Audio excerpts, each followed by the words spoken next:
स्वागत है दोस्तों एक बार फिर से आपके अपने YouTube चैनल नैतिक पथ क्लासेस पर। दोस्तों एक बिग अपडेट लेके आ रहे हैं और ब्रेकिंग न्यूज़ ये है कि यानी कि इग्नू जो है उसके एडमिट कार्ड आने शुरू हो गए हैं और इसके जो हाल टिकट हैं वो जारी हो गए हैं। और जो हाल टिकट जारी हुए कब के लिए हुए हैं, जून 2024 में ये एग्ज़ाम होने जा रहे हैं। और ये कौन लोग हैं? जो लोग जिनको समय नहीं मिल पाता है या कोई डिस्टेंस से करना चाहता है तो वो लोग इग्नू से फॉर्म अप्लाई करते हैं। तो वीडियो के डिस्क्रिप्शन में इसका डायरेक्ट लिंक मिल जाएगा आपको डाउनलोड करने का एडमिट कार्ड। तो आइए पूरी डिटेल में जान लेते हैं क्या इन्फॉर्मेशन है, क्या इंस्ट्रक्शन हमें यूज़ करनी चाहिए पेपर देते टाइम। और मैं आपको बताऊंगा कि क्या क्या इंस्ट्रक्शंस होती हैं, तो उन इंस्ट्रक्शंस का आप फॉलो कीजिएगा। तो आइए स्टार्ट करते हैं। तो यह है दोस्तों इग्नू का यानी कि इंदिरा गांधी राष्ट्रीय मुक्त विद्यालय, Indira Gandhi national open university से यह एग्ज़ाम होने जा रहे हैं। और दोस्तों मैं जो है वो इसकी एमए कर रहा हूँ मैं।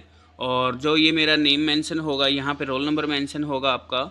और यहाँ पर आपका जो सब्जेक्ट मेरा लिया हुआ हिस्ट्री लिया हुआ मैंने, ये नेम शो हो रहा है। ये पेन पेपर टेस्ट का है और ये एग्ज़ाम सेंटर है मेरा जो वहाँ पे आएगा।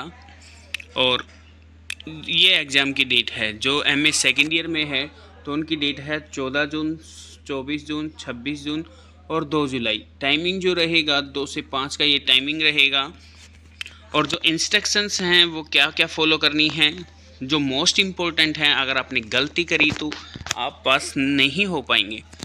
परीक्षार्थी उत्तर पुस्तिका में अनुक्रमांक अत्यंत सावधानी से लिखे। अस्पष्ट भ्रामक अथवा गलत अनुक्रमांक अंकित करने की दिशा में परिणाम घोषित नहीं किया जाएगा। यदि परीक्षार्थी का अनुक्रमांक 10 की बजाय 9 अंकों का है तो उसे अंतिम कोष्टक में क्रॉस का चिन्ह करना चाहिए। अनुक्रमांक को 10 अंकों का बनाने के लिए प्रारंभ में शून्य का प्रयोग न करें। परीक्षा केंद्र का कोड भी इसी प्रकार भराना जाना चाहिए। यानी कि जो आपको आंसर शीट मिलेगी पेपर के लिए उसमें क्या करना है कि 10 कॉलम आते हैं और रोल नंबर रहेंगे आपके 9 डिजिट के। तो आपको क्या करना है, स्टार्टिंग से लेटर फिल करते हुए, डिजिट फिल करते हुए जो लास्ट का बच जाएगा वहाँ पे क्रॉस करना है। सेकंड पॉइंट क्या है कि कृपया यह नोट कर लें कि मुख्य उत्तर पुस्तिका के अतिरिक्त कोई अन्य पुस्तिका आपको प्रदान नहीं की जाएगी। अतः परीक्षार्थियों को चाहिए कि प्रत्येक लाइन में लिखें, कोई भी पृष्ठ खाली न छोड़े। यदि भूलवश कोई पृष्ठ खाली छूट जाता है तो उस पर आप क्या लिखेंगे, पीटीओ लिखेंगे, यानी कि प्लीज़ टर्न ओवर। इसका मतलब होता है मतलब कि आपको क्या है कि आपको जो पुस्तिका दी जाएगी, आंसर शीट दी जाएगी वही रहेगी, उसके अलावा आपको कुछ नहीं मिलेगी। जो 5 क्वेश्चन करने हैं, 2 एक सेक्शन में, 2 एक सेक्शन में और एक आप किसी भी सेक्शन में कर सकते हैं। तो ये है कि आपको पेज खाली नहीं छोड़ना है। अगर बाई चांस फिर भी खाली रह जाता है तो वहाँ पे आपको पीटीओ करना है। फिर है कृपया परीक्षा के दौरान उपस्थित पत्रक पर अपने नाम अनुक्रमांक के सामने निर्धारित कॉलम में हस्ताक्षर अवश्य करें। यदि किसी परीक्षार्थी द्वारा निर्धारित कॉलम के अतिरिक्त अन्य कहीं हस्ताक्षर किया जाता है तो हस्ताक्षर नहीं किया जाता, ऐसी स्थिति में उसे अनुपस्थित माना जाएगा। इसमें ऐसा बोला गया है कि जो सिग्नेचर का होता है वो चेक बॉक्स होगा, उस चेक बॉक्स पे ही आपको साइन करना है। उसके अलावा आप कहीं भी साइन करेंगे तो वो आपका मान्य नहीं होगा और आपको प्रेजेंट नहीं माना जाएगा, यानी कि आपको अनुपस्थित माना जाएगा। फिर 5वां पॉइंट है वो क्या है, चौथा पॉइंट जो है, please sign on the attendance sheet during the examination the subscribed columns in the front of, ये सेम ही दिया हुआ है इसका। फिर लास्ट 5 पॉइंट है इसका, उम्मीदवारों को केवल हॉल टिकट प्रवेश में उल्लेखित पाठ्यक्रम में ही परीक्षा देनी, यानी कि जो आपको सेंटर लॉट हो गया है उसी में ही आपका एग्जाम होगा, उसके अलावा कहीं आप एग्जाम नहीं दे पाएंगे। फिर उसके बाद है कक्ष निरीक्षक के पास उत्तर पुस्तिका जमा करने से पूर्व जांच लेके निर्धारित स्थान पर स्वयं के हस्ताक्षर, कक्ष निरीक्षक से हस्ताक्षर, परीक्षा केंद्र की मोहर लगी है। यानी जहाँ भी आप जिस भी सेंटर पे एग्जाम देने जाते हैं तो वहाँ पे आपको क्या क्या देखना है, एक तो सिग्नेचर देखना है, जिसकी ड्यूटी लगी है उसकी सिग्नेचर होनी चाहिए और जहाँ का सेंटर है वहाँ की मोहर लगी होनी चाहिए।